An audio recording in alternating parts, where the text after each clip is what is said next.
Hi everyone, I'm Jan from Pins and Needles in Cleveland, Ohio and Sew It Online. And what I want to go over today is I've been asked what are the different presser feet that you can purchase to go with a sewing machine. Now, Baby Lock has done a phenomenal job of getting all these presser feet together in little kits. So you can see on the writing of what is in that kit, but I just want to go over them because I don't think people realize how much simpler things can be. So a lot of presser feet come with your machine, and you probably have a bunch of presser feet with your sewing machine that you already have. I would like you to get them together and put them in one spot so that as I go over them, you can say, oh, look what I got. Now I know how to use it. If you end up taking our A to Z course, I use all kinds of presser feet. Just like my kitchen, you got a spatula, you've got all these different tools, and they all make your job easier. I'm just going to go over some things that take 5 minutes to show you some cool things. The number one presser foot that everybody wants is a 1/4 of an inch foot. Now, what does it do? Imagine your fabric, let's see, so that it goes right against your fabric and it becomes an exact perfect 1/4 of an inch.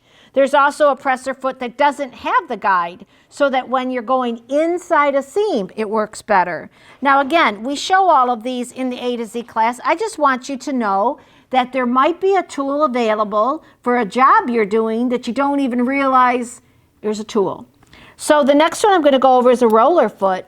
This used to be so popular because there's different naps of fabric that would catch up on your feed, catch up on your foot, you know, to be able to do this. And this will just roll right over a sweater fabric. It works fabulous going over fleece.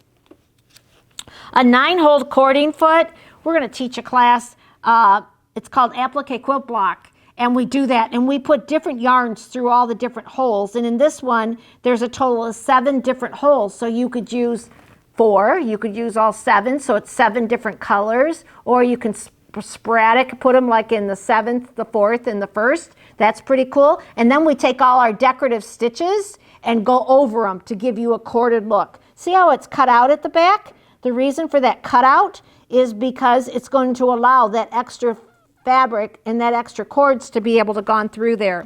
A Teflon foot is a must for everybody. There has been a time that you've sewed along and the machine went, and you couldn't get it to go over it. Whether you're trying to sew on leather or vinyl or just some crazy denim, a Teflon foot saves you lots and lots and lots of time. This one's called an open toe foot. And this is a very popular one. When you get into doing these decorative stitches and you're going down your fabric, it cuts this out for you. So you can see where you're going so you can go around curves. In the applique classes, we teach you that. It's again cut out at the back. If I can teach you one thing today, go to some of your presser feet and find some that are cut out at the back and some that are completely flat. The flat ones are going to keep your fabric flat, but when you add bulk, when you add that you're sewing over a cording, when you add that you're sewing over another piece of fabric, maybe a heavy stitch, that is why they're cut out on the back.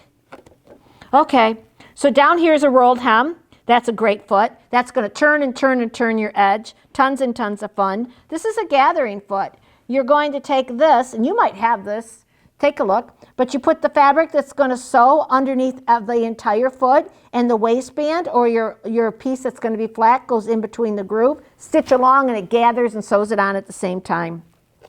So you can tell that these feet really, really, really do a great job on it. I'm going to go through one more, and this one is a very popular one. Let's snap this off and put this one on. What's happening is if you had 2 pieces of fabric,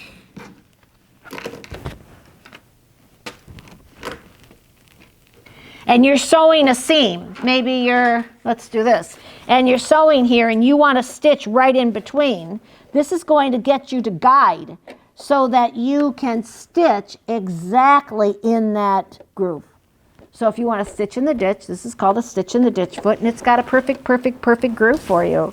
So there's a couple different kits. There's one for garments, there's one for basics, and then the 12-foot kit is the other 12. But these are really, really, really helpful to you. And I think just knowing what you have at home, and for me to get you involved with what you have at home and get them pulled out, could be quite an advantage. We'll be going over them, in classes and in different videos. So I just wanted you to get prepared as to what they are. They are available. I think they're $199 for the 12-foot kit, but it's half price. The 6-foot kits, I believe, are $99 and they're half price. So it's a great time to stock up on some of these and know. And then you have all the tools that your sewing machine can do. I've always had customers come in the store and tell me how they finished a project like a wedding gown, or they did a bunch of prom dresses. And then I said, did you use your rolled hem foot? And they says, what was that? And then their mouth drops when I show them how to use it. So it's just like the right tool for the job is needed and it's available. You know your husband has every single one in his workbench. You might as well have them all for you. Happy sewing, everyone. Hope to see you again real soon.